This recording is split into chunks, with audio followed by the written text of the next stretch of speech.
The 250s coming up from Gatorback Cycle Park in Gainesville, Florida.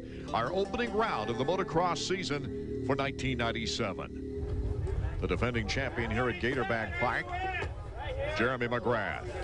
Winless, though, on the Supercross season. Getting better and better, though. More competitive on that Suzuki each week. Defending champion in the 250 class, Jeff Emig, wearing all black, going Oakland Raider on us. It looks cool, but that could get a little hot out there today. Bradshaw all in white, trying to keep cool. Because of EPA requirements and Clean Air Acts, the move is to 4 strokes. Yamaha's the pioneer in motocross, the first to unveil their 4-stroke. And their rider, Doug Henry, leading Supercross points with a 2-stroke. The switch between the 2-stroke and the 4-stroke, it's quite a bit different. You know, for me, I haven't really ridden 4-strokes all that much, and they're quite a bit different as far as power goes. I just have to get used to it a little bit. I don't think switching back and forth will mess me up, too much, because I've kind of been testing it a little bit during the season, and I've gone testing all week on the 4-stroke and then race on the 2-stroke on the weekend. I seem to do all right, so I don't think this will mess me up.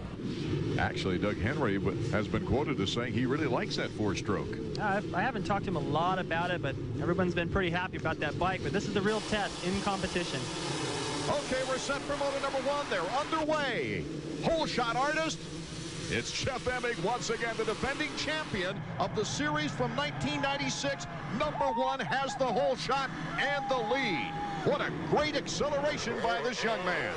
Great way to start the new season with a number 1 plate, a hole shot. Look who's right behind him, Jeremy McGrath, number 2. All this sets the scene for a great first moto on the 1997 season. We could have a replay of last year. These first 2 guys, the best. Look at Jeremy and Emig just laying it over off that jump. Jeremy McGrath right behind, and look who's third, Doug Henry on the 4-stroke. AMA is loosening up the rules to introduce the 4-strokes to motocross and supercross. They have to use the same fuel, though. They can't be more than 102 decibels of sound, and they have to be within the weight limit of 216 pounds. Well, that thing's going to be a little heavier, and it's going to be a lot louder, but it's a whole different sound, so I guess they still can meet those requirements. Yeah, you can kind of hear that 4-stroke sound behind there as they whiz by us now. Larry Ward is behind Henry in 4th. It's a YZ-like package for Yamaha. It led engineers to put a 400 displacement rather than a 550cc AMA limit for the 4-strokes. They say they're getting from 50 to 60 horsepower out of that particular engine. We'll see if it's competitive today. That's one of the big question marks, one of the big stories going into this moto number 1 on the 1997 season. Emig, our leader, followed by Jeremy McGrath, number 2. That's a little strange, isn't it? It's number weird. 2, Jeremy McGrath, the plate. It's very weird to see that. And Emig's had the number 1 plate before from the 125s, but first time on the 250s, and so far so good. Emig with a great string going, actually. Is doing well in Supercross points as well, with 2 wins on the Supercross season. Hanging right in there, points-wise, after winning the World Supercross title. And then, of course, before that, the 250 outdoor crown. Now, these guys have sat around for a long time since practice. A little stale. The track's changed quite a bit. The temperatures are different. It'll take a lap or 2 for them to find their rhythm, but right now it looks like the pace is pretty good, and Jeremy's still close after the first lap, so that's a good sign. You know, David, for the riders, it's usually a refreshing change coming to motocross, especially if they've fallen off the Supercross points chase. But for the crews, it's a massive retooling. Well, there's a lot of differences for the outdoors, and especially in the Yamaha pits to get that 4-stroke dialed in. There's Swank having some problems. Brian Swank, who lives in Florida now after starting his career coming out of the state of Michigan. Yeah, for some of the, I mean, look at it, a guy like Ryan Hughes has had a terrible time getting something going in the Supercross, and in talking with him, he goes like, you know what, I don't even care what happens to the Supercross now. I'll try to win some races, but the outdoors where it's at, and right now looks like he's pretty far back in the pack. And Henry still hanging tough on that 4-stroke. In most cases, guys want a lot of power. I mean, it sounds like more power the better, but you want good power is what you want.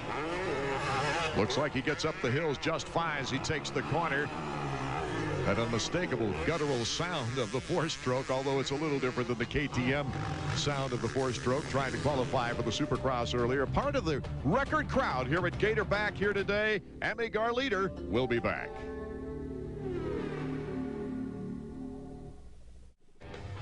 It's our Suzuki flashback. We'll take you back 1 year right here to the opening round. McGrath this time with the #1 plate, starting right next to Emig #2. The start of the first moto was McGrath with the hole shot. Slowly started to pull away as Ryan Hughes battled with his teammate Emig, but McGrath was dominant, pulling away more each lap as Hughes kept the pressure on his teammate Emig. Ryan Hughes in his first season outdoors on a 250 showed he had the strength to handle that bike as Jeremy won the first moto easily. At the start of Moto 2 again was McGrath and Emig lined up next to each other, but this time it was Emig with the hole shot. Once again, if he looked in his rearview mirror, he'd find his teammate Ryan Hughes, who ran second early in the race, but #1 McGrath with an inside line found his way around Hughes and into second. Then with 3 laps to go, Jeremy with a faster line moves his way into the lead around Emig. We'll watch Emig. Tries to retaliate and get him back. They bump. Emig goes down, handing McGrath the overall win. Back to live action now. Moto #1 with the 250s. Our leader is Jeff Emig. This is the battle for third. Henry on the 4-stroke. And Larry Ward, Honda of Troy, really putting the heat on Henry now. I've never ridden a 4-stroke, but I've been in Larry Ward's position, and right now I can tell you he needs earplugs. That thing's loud. Pretty good roost, too, I'll bet. Yeah, it's got a lot of power, and like I said before, everybody wants a lot of power, but if you can't use it, it doesn't do you any good. To get that power dialed in is going to be the real challenge for them. Ward, bar to bar, has the advantage on the corner. Oh, he took the outside route. Now has the inside advantage. Henry coming right back. A great duel for third. Well, I wonder what Larry Ward was doing there. He made a nice move to make the pass on the outside, which is a place that a lot of guys never expect it. But then if he would have done that double jump, he would have lost all that time in the corner. So he played his cards right, came out ahead in the end. Henry showing a wheel once again before dropping back. Doug Henry, a bone-crushing crash in practice. Just more testimony to the successful back operation that he went through about a year and a half ago. Larry Ward in third place now. He's behind Jeff Emig, our leader. Jeremy McGrath in second place. Can Ward catch up with the lead after battling with Doug Henry?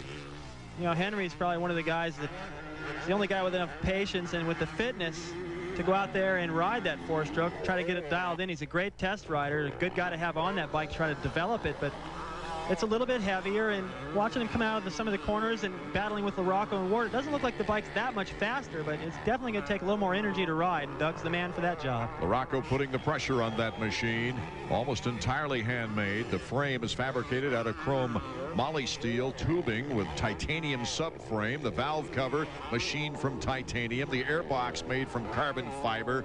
Oh man, space age. That 4-stroke number 20 ridden by Doug Henry. LaRocco having some problems getting around him. Well, it took Larry Ward a little while to get around him too, and once he did, LaRocco was close enough to see that, so maybe that'll help him. LaRocco starting the Supercross season, recovering from surgery for the 2nd year in a row. This year it was a shoulder. Last year, complete reconstruction of the knee after a real bad accident at Spring Creek. We didn't know how bad it was until later. That was coming off the win at Unadilla, so it was really disappointing for Mike LaRocco. As far as last year is concerned, he ran the entire motocross season. A win at Washougal, 3rd in points at the end of the year, 2nd overall at Mount Morris, and here comes number 5. He's on his way, taking over 3rd place now here in the first 250 moto. Let's go down to Davey Combs, who's with Pete Steinbreaker, Henry's mechanic. Doug was starting out up front with those guys, but seems to slip back. What's going on? Well, I think Doug's definitely getting used to the bike. He really feels it's capable of winning races, but you know, it takes a little bit different technique to ride that. And with racing his 2-stroke versus his 4-stroke, we don't have much time to practice on it. So I think in the near future, when we go to the next national, we'll be a little more prepared. And of course, that's not for a little over a month. When we go to Hangtown in the Sacramento area, we go back to Supercross before then. Actually, kind of a motocross supercross matchup the next time in Daytona. Daytona's always been known as more of an outdoor style track, and it gets a lot rougher than most of the other tracks. They don't get out there and work it like they do the other tracks and to try to get the ruts out of it. And here comes Bradshaw now, putting the pressure on Henry. Couple of old veterans putting the pressure on Henry. Number 100, Mike Kudrowski behind Bradshaw. Isn't this interesting? Bradshaw, nice inside move. Bar to bar, Henry trying to hold on. Just doesn't seem to have enough. Bradshaw. Bradshaw just squared that corner beautiful, set it up perfect, set himself up for the next section even as he made the pass. And Damon's also a lot like Carmichael. He's had a lot of experience here riding amateurs, and being from back east, he's ridden the Florida Series, and he's comfortable on this soil here at Gainesville. Bradshaw moving into 5th. He was 4th overall here last year as we take a look at Larry Ward and Mike LaRocco. LaRocco starting to pull up on number 6. You can see just behind LaRocco, Bradshaw is just starting to ease into the picture, so starting to tighten up a little bit in the battle for 3rd. Physically, Larry Ward looks pretty strong this year. He's riding smarter, I know that, because he started the Supercross season once again coming out of the World Supercross with an injury, but has held his own, the top independent or non-factory rider in Supercross. He's had great finishes all the way up until Atlanta, where he dropped back just a little bit, but still up there in the points and riding a lot smarter. Larry Ward's been out there a long time, and he knows what to do, when to take his chances, and when to cool it. And so far this year, he's been doing the right thing. LaRocco just can't seem to find the right route around Larry Ward yet. He's picking his spots as they go in front of the majority of the fans here at Gatorback Park. This section gets so slippery. You can see the rock starting to kick up, choppy, and you got to set yourself up so you can still jump that long plateau. Look at Larry Ward, a little bit offline. You get offline there, you can go for a swim, too. Ward in 3rd, LaRocco 4th, Bradshaw coming up in 5th. An interesting contrast, the track this year as compared to your flashback, where we saw a lot of ruts. Amick, McGrath, Ward, the top 3. We'll be back with more 250 action from Gatorback Park in a moment. AMA Motocross on ESPN2 is being brought to you by Dunlop. Simply the best for your bike. The defending 250 champion, number 1, Jeff Emig, now starting to approach the lappers. This could be interesting on this track. Well, it's interesting anywhere, really, because you're riding around with guys that you normally don't ride around with much, so you're not sure what they're going to do, if they're going to take the inside or the outside. I used to catch guys and they're waving with their left hand. I don't know if that means I need to go by on the left or they're going to move over. It's always confusing. And for Emig right now, he's got a pretty good lead, so he shouldn't have to be too concerned about it. Can Emig become the 5th rider to win Gatorback in both the 125 and 250 class? He's well on his way here in Moto number 1. Larry Ward in 3rd. Here comes LaRocco. Oh, good. Oh, LaRocco almost went down, almost slipped out. That's one of the most slippery parts of the racetrack right there, and LaRocco was trying to turn a little sharper on that corner because of the line he chose to get up next to Larry there, and did a great job saving it. And he comes right back on the tail of Larry Ward as they go back down into the pit. Bradshaw's gotten even closer to these guys too, so there's a great battle here coming down to the end. Terrific speeds they're getting this year into that finish line jump. Faster they go up that hill, the better run they get at that double jump, and Ward just drifted a little too wide right there. Ward looking back over his left shoulder. LaRocco took him on the right side. I think he was looking back maybe at Bradshaw. Well, I think he's had enough of LaRocco breathing down his neck, and it's late in the race. This is when you start to get a little tired and a little cranky too, when things aren't going just right. You just want this to be over with, and last thing you need is at the very end of the race, you don't want to fight people off, to have more of them keep coming, and now Bradshaw's there. Bradshaw not getting the final results in the Supercross season he would like, but he has won 3 semifinal races in a row on the Supercross circuit. His best finish the 7th in Atlanta, but he's run a nice steady race here in the opening motocross round. He's looking good so far, but there's nothing worse than having the 3rd turn into a 5th or a 6th at the very end. You just could hate it between motos. It can happen so quickly too, David, because one little mistake and boom, 3 riders are going to pass you. Well, especially the way the track's designed. The track is great, the layout is nice, and it looks like it's a lot of fun, but it's pretty smooth compared to last year, and that allows a lot of riders, different calibers, to go pretty much the same speed. It's been a while since we took a look at this guy, number 2, Jeremy McGrath, who's running a lonely 2nd place. I think at this point he's just lost about a half a second or so a lap to Emig, and Emig was strong here last year, pushed Jeremy to the very end, and Jeremy's probably just thinking right now what he can do to make that second moto a little better. Larry Ward and Bradshaw starting to battle it out now. Ward trying to hold off Bradshaw for fourth. Now they're getting into lapped riders now, and that could definitely play a major factor. Like you said before, it could be interesting. It is when you got a tight battle like this. One bad decision from Larry Ward, and Bradshaw can get around. I love the style of Bradshaw, the way he sits on the bike. I've always liked it. I watched him ever since he was a mini bike rider. I know I've said that 100 times, but I just like watching him ride. He puts a lot of soul into it, and looks like he's got a better line there on the outside. Damon Bradshaw going for the points right now. Moves into fourth place on Larry Ward.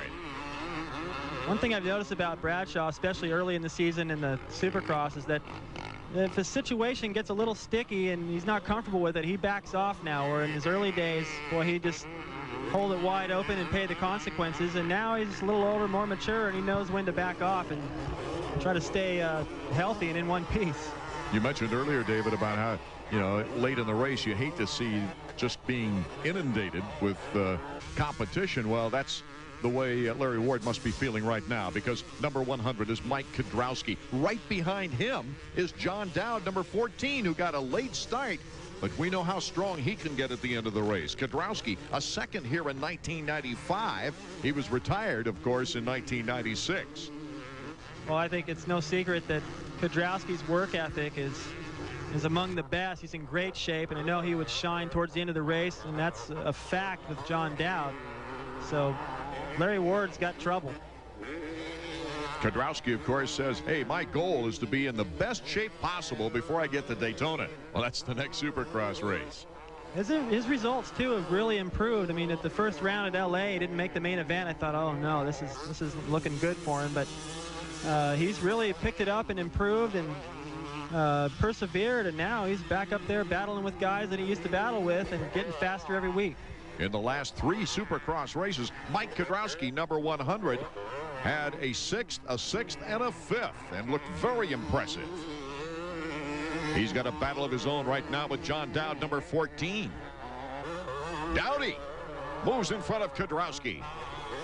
Dowd set that up coming down that drop away. He just went a little bit further to the outside, was able to angle his way across the inside and take the line away from Mike. And looks to me like Dowd is the rider on the move right now. He's the one that's come from the furthest back, and Larry Ward still's got a lot of company. Last year, of course, Dowdy running in the 125s. In fact, this race was his very first 125 national ever.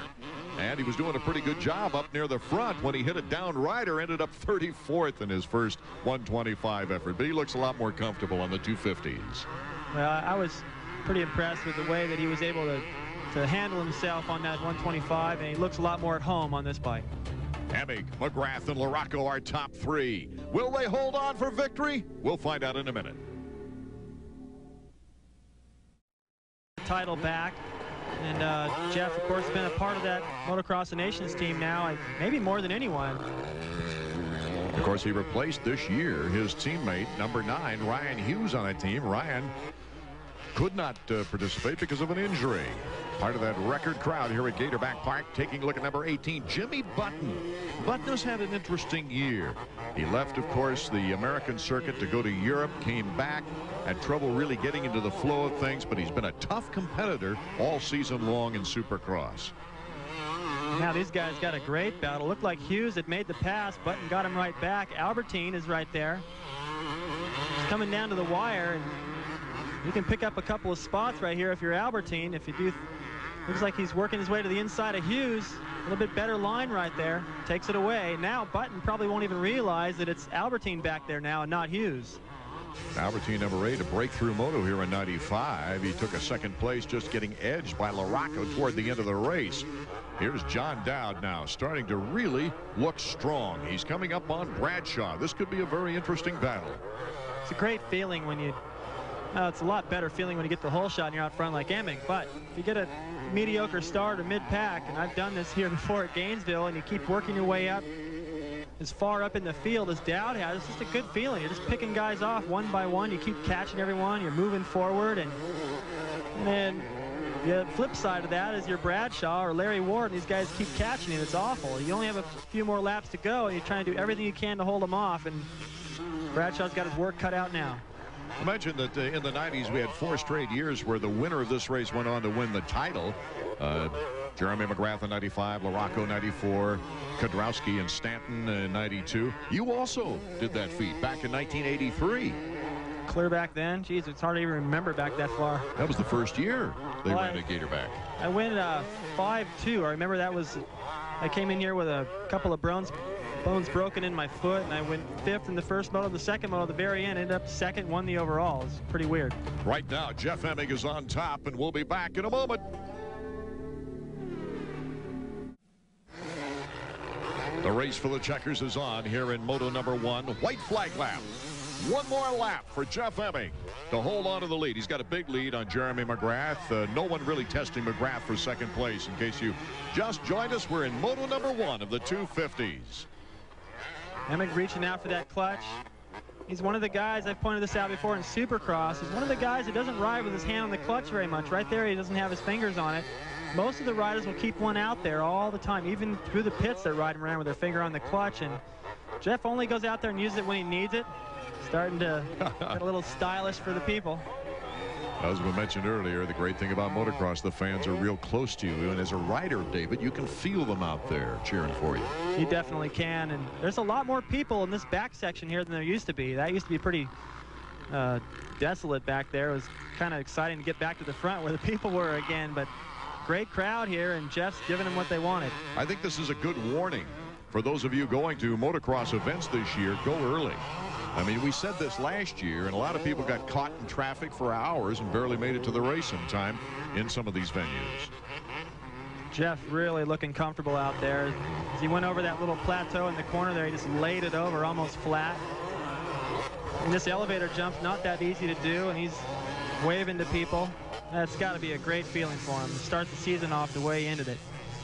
He's so laid back and mature about things right now. It was kind of interesting not long ago talking about his career and saying, hey, if I'm going to do it, I got to do it now. I've only got a couple more years in this game. That's amazing when you take a young man like Jeff Hemming. He's only 26 years old. Plus, he's probably feeling like 15 right now because having such a great lead and no pressure, oh, that's been a relaxing ride for him. Yeah, I mean, he's definitely been able to conserve some energy towards the end of this race, and you can say, well, Jeremy hasn't been pushing as hard as he can back there in 2nd, but still, when you win the moto, it just does so much more for your confidence going into the 2nd one, and knowing that you haven't used that much energy and still had this big of a lead gives even more confidence. And of course, from Jeremy's point of view, a win in the 2nd moto would mean the overall victory. The checkers for Jeff Hemming, and a great ride for this young man. Jeremy McGrath coming across in 2nd place, conserving some energy.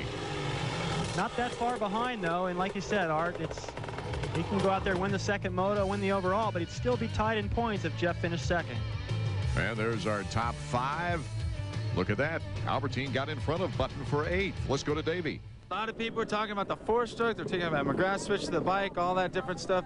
You still got first, just like it ended last year. Yeah, well, it was a great start. The Kawasaki got me out front, and you know, Bridgestone, they're really helping out with the tires, and I'd just like to thank all my sponsors for wanting to be with me in my #1 plate, and you know, hopefully I'll ride well enough to defend it. And I would like to thank Shift Racing, Arnett Goggles, Shoei Helmets, Alpine Star Boots, and Troy Lee Designs, and SurfCam. I'm sorry, we were talking to Jabe, your mechanic. Your lap times, you're just clicking them off just about perfect every time. Good, solid pace for the first outdoor race. Yeah, well, I could see where they was at. I slowed down a little bit there in the middle, and then I really wanted to put in some good hard laps there at the end, and I mean, it worked great. The Kawasaki was, I mean, it's working awesome. It hasn't missed a beat since last year. Can Hemming become only the 5th rider to win Gatorback in both the 125 and 250 classes? Can McGrath become the 1st rider to win Gatorback 3 years in a row? Davey. That's your best ride of the season so far, at least it had to seem like that. Yeah, it was all right. I felt pretty strong out there. You know, I mean, I made a few mistakes, had a few bad lines, but now I know the track pretty good. I was keeping Jeff honest for a little while there, and you know, I'm ready for the 2nd moto. Yeah, well, in your outdoor career, you've always been known as a 2nd moto guy, too. Yeah, I'm not tired at all. I mean, it's pretty hot out today, and I'm not tired. I just need to make a few changes to my bike and come out strong 2nd moto. Just as we assumed, McGrath wants to win that second moto. We'll be back with more in a moment. Collect, the way we call collect today. The riders, after a very brief rest, really getting set and looking relaxed anyway, getting ready for the second moto of the day. 30 minutes of continuous action. Mike Kudrowski looks like he's taking a little nap there, but he's really kind of visualizing things. Getting set, the gate drops. Moto 2 is underway. Jeff Emig, another great start. Emig with Henry right on his rear tire. Henry's got a lot of horsepower in the top. That sand, that wide open section. Whoa, look at Bradshaw, number 10, moving into second place. After a very good first moto, Damon Bradshaw is looking strong. Also, Ezra Lusk up in there. Great start. Couldn't tell which was Henry and which was Lusk, but Lusk actually got to the corner before Henry did. Lusk, yes, in third, and Henry in fourth. Lusk started the Supercross season looking very impressive. Got that $1,000 hole shot award, number 11, in the second race at Los Angeles. Second on the podium next to Henry. You can see as they start up that hill, Jeremy McGrath probably about 9th or 10th. You hear the crowd going nuts. Well, they went nuts the first moto too, but I gotta think there's a lot of Bradshaw fans here. And he's really putting a lot more pressure on Emig than McGrath did in the first moto. McGrath with a slow start here in moto number 2. Oh, I know that Bradshaw's so happy with that Manchester Honda ride. They don't put any pressure on him, and he'd love more than anything, even if he couldn't hold the lead the whole moto. I don't know what's going through his head, but I know he'd like to lead this thing for a little while at least. Well, Bradshaw coming out of the amateur ranks with so much expectation and then so much success in the 125s, and the pressure just continued to build on the young man. And he just smoked around the outside of that corner too. He's keeping the pressure on Jeff. Even if his line and from point A, B to C doesn't work out the fastest, he wants to show Jeff the wheel. Let him know he's there. Force Jeff to think a little bit before he goes inside or outside about what Damon might have planned. It's a good strategy when you're following somebody like that, especially early in the race. He sat around at the truck. Track's changed a little bit since the 125s were out there. It's a great time to attack, and Bradshaw's attacking right now. They did a pretty good job in working on the track as much as they could between motos, that's for sure. Once again, we see a lack of ruts from years past.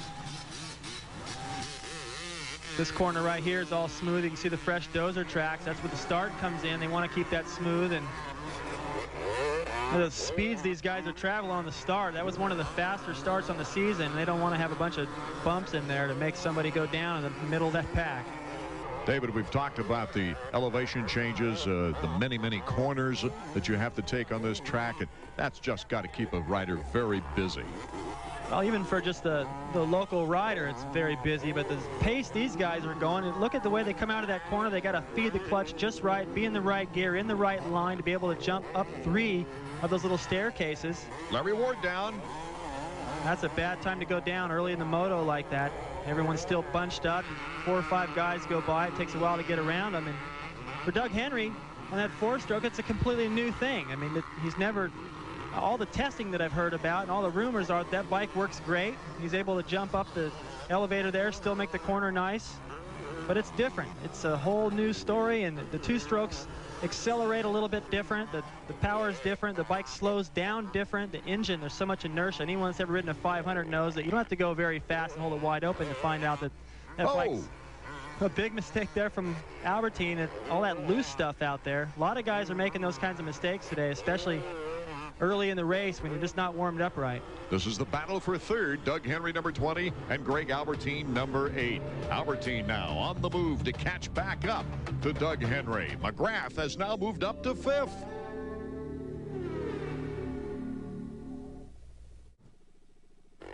Welcome back to Gatorback Park. Moto number 2 of the 250s. Our leader is Jeff Emig, but the battle for third is on with Henry, Albertine, and here comes Jeremy. Jeremy's really picked off a lot of riders early, working his way to the front quick. He's got his teammate to get around first. And that odd sounding bike of Henry's. I have a feeling we're going to have to get used to that. Oh, Albertine having a rough time of it. Here comes Jeremy McGrath. Looks back at his teammate as he passes him into 4th. Well, Albertine had a kind of an odd line. Looked like he went in and meant to take the inside, messed up the berm and went wide, and then that line shot him back to the inside and came together. So Jeremy was looking at him like, where are you going? Watch it, Jeremy ride here. He looks like the Jeremy of old. He's really pouring it on. Yeah, he looks really aggressive, and you watch him with whoever he's around, he looks pretty smooth. His lines make sense. Doesn't look like he's using very much energy, and he's missing a lot of the holes the other guys are hitting. This would be an excellent opportunity for Greg Albertine just to follow McGrath and learn some of those lines, that's for sure. Jeremy McGrath is used to winning, but he's handled the situation of still looking for his first win of '97 very well. Jeremy McGrath with number 2 on his plate. It's been a while since I've had a number 2 on my bike, and I don't know. I'm excited. I don't feel that I'm like the underdog or anything. I won a lot of races last year, and you know, I kind of lost the championship on my own. So, I mean, I just got to ride really good this year and take it back. Last season, he was 1-1 here at Gatorback Park, a runaway. It was a pretty close second moto, though. It took him a long time to get around Emig. When he finally did, Emig, in fact, it was right here coming out of this corner where he made the pass, and then right before they dropped back into the pit, Emig tried to get him back and went down. Yeah, he started in 4th in that particular moto and then finally ended up winning it. Inside cut, Jeremy McGrath against his former teammate Doug Henry. Back and forth, side to side. Look at Jeremy work inside, outside, over and over. Did such a good job. I mean, it would have been so easy for Jeremy to drift a little bit wide and not mean to, but fall right into Henry's line on that jump. So you're in the air so long, you come together, and Jeremy did a great job. He's polite, in fact, to hold it that tight and stay out of his way. When these two race each other, it just takes me back to that very sad moment at Budds Creek. You know, because the two were battling for second place behind Larocco at that time, and they were battling each other for the points lead that year. Yeah, well, you can pretty much imagine what was going through Doug's mind. I mean, he told me it just felt like a bad dream, but it was really happening. And then for Jeremy, he was right next to him or behind him and saw the whole thing. So that had to be a pretty wild experience for him, too. Albertine now putting the challenge to Doug Henry. Henry, after dropping back to an 11th place in the first moto, is trying to hang on for a good position here. Oh, this is a really good testing grounds for that bike, and especially to be in and amongst these two riders. Albertine definitely one of the faster riders on the track, and Jeremy, with the results he's had and the way he rode the first moto, it's a good gauge for him to find out how that bike works. The information we got before the season started was that Doug Henry, according to his contract, had no choice as to which bike to ride for the national outdoor season. He had to ride the 4-stroke according to his contract. That is, if Yamaha wants him to.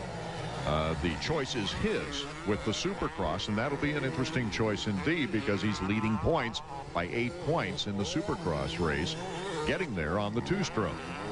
Well, the Supercross, I can't imagine him riding a 4-stroke. Even if this bike is great, if it's still unproven, and if they're not prepared, you heard Steinbrecher say they're not as prepared as they'd like to be, why mess it up? He's already leading that series. Here comes Albertine, looking back at Doug Henry. So Albertine doing a nice job moving up the ranks now. He's doing like what you said there. He's following Jeremy, trying to stay as close as he can. Jeremy's obviously on the move, and he's got plans for the front. If Albertine can stay close, that'll be a good finish for him. He's already up to 4th. That's an improvement over the first moto. And even though Doug's getting past, you know, he's still in the thick of it. He can still see these guys and dice with them a little bit. And I'm sure he's going to learn a lot before Hangtown. After a second place the very first time he rode a moto here. Oh, Phil Lawrence shaking his right hand now. He has an injured left thumb, a tendon pull. And it looks like he might have got a dinger on that right side now as he tries to get back into the action. I was mentioning, though, Greg Albertine, after a second-place finish in his very first moto here at Gatorback Park, then has had nothing but bad luck. A mechanical in the second moto took him out of the running for the overall that year, and then he came back last year and crashed in both motos. Albertine hanging with his teammate Jeremy McGrath. McGrath in 3rd. Can the two move up on Jeff Emig?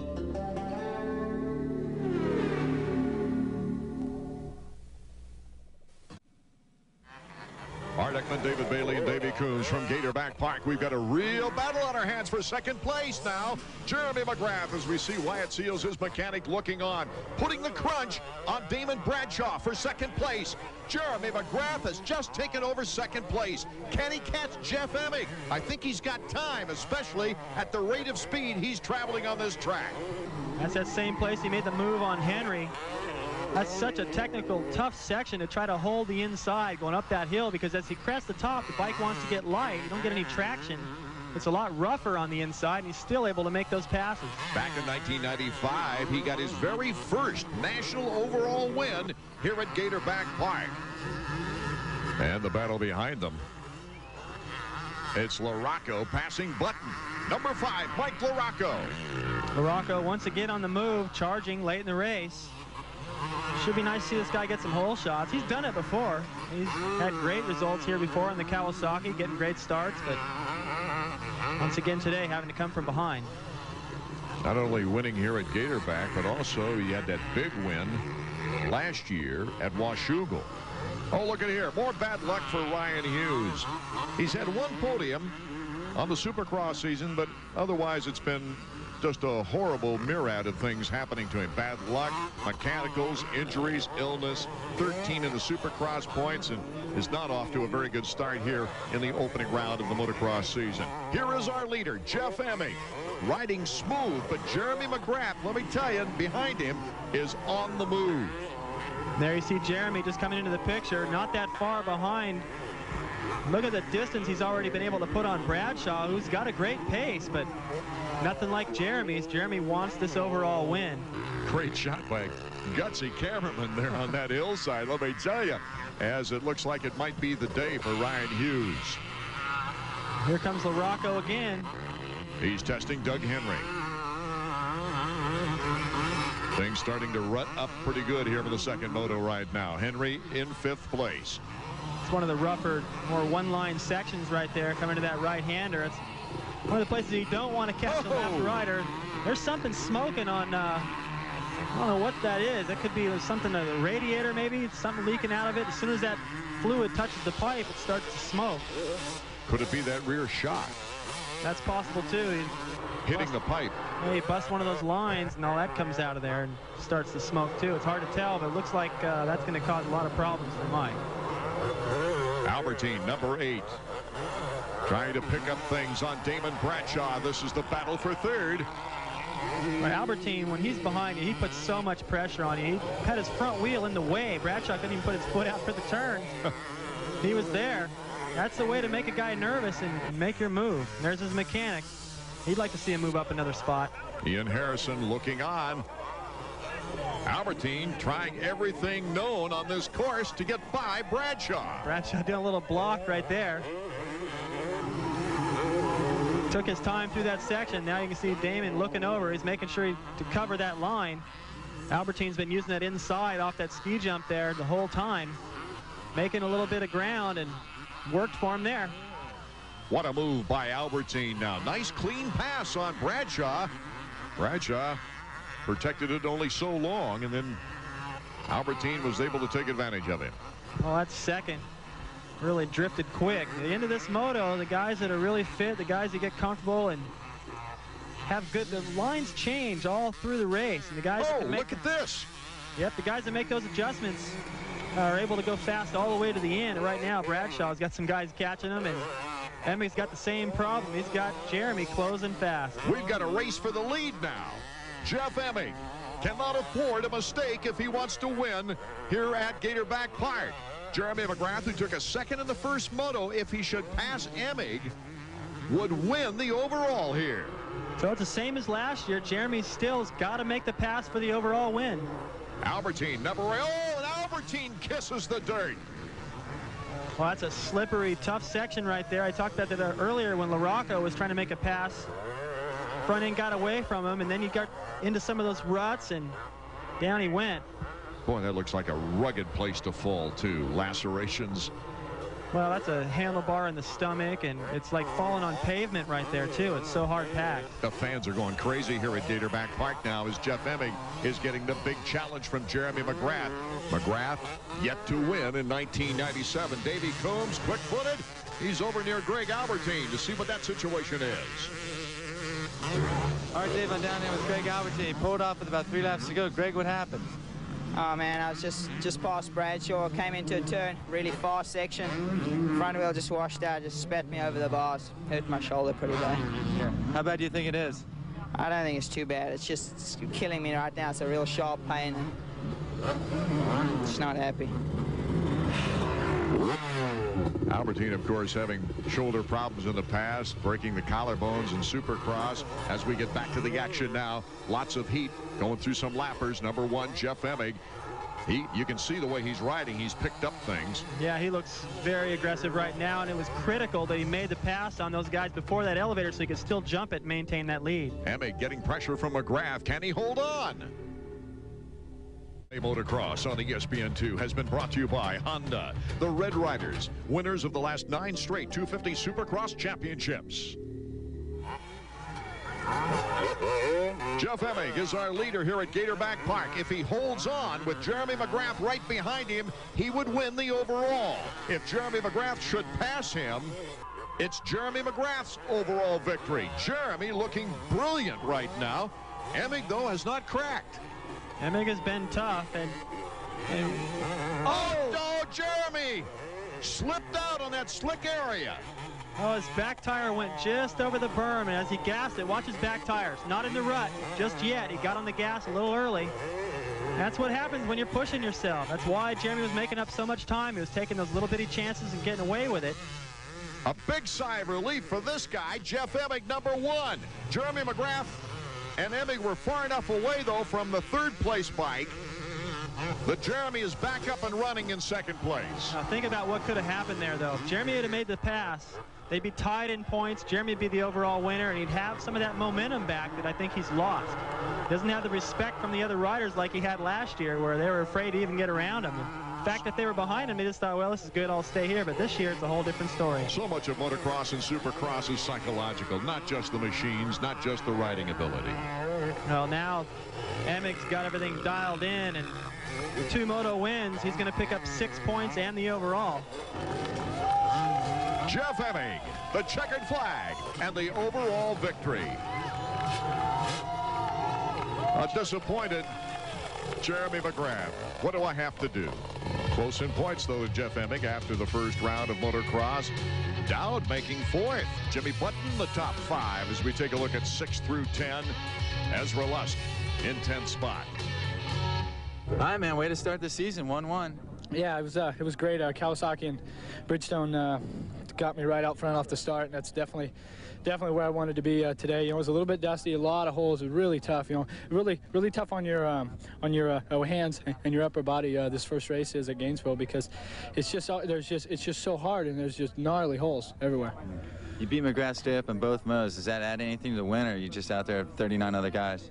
Well, I'm sure it adds something. You know, I don't really, I'm not really trying to focus on one guy. I'm just focusing on what I have to do, and you know, what I think about all week happened. It happened today. I got off the gate just perfect both times. I was just all by myself, and that's the way I like it. Easiest way to win. Emig has now won a 125 and a 250 class here at Gatorback Park. There's only one rider to win the 500 and 250 class at Gatorback, and that was my partner, David Bailey. Let's go to our partner, Davey Coombs. All right, Jeremy, for loud there, we thought you were going to get him. 2 laps to go, you're right on his back. What happened? Yeah, I got kind of screwed up in the first corner. I had a good start, and I just got kind of weeded in the start.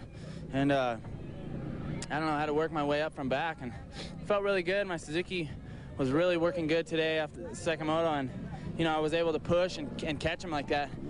I just got a little bit excited, and I kind of had my plan ready to pass him kind of where I thought I could get him on the last lap, and just got excited and slipped out. I know the bike and the team and everything's still a work in progress. Are you satisfied with your progress here in Gainesville? Yeah, 800 Collect, Suzuki at Troy, and Fox Racing. We got a good team, and I'm finally getting a handle on it, and I'd like to thank all them for being patient with me. And I keep saying it every week, it's coming. So another chapter of history from Gatorback National as we see the point standings. Jeff Emig, Jeremy McGrath, John Dowd, third in points, tied with Damon Bradshaw. Next week, it's Daytona Supercross time. Art Ekman, David Bailey, Davey Coombs. So long for now.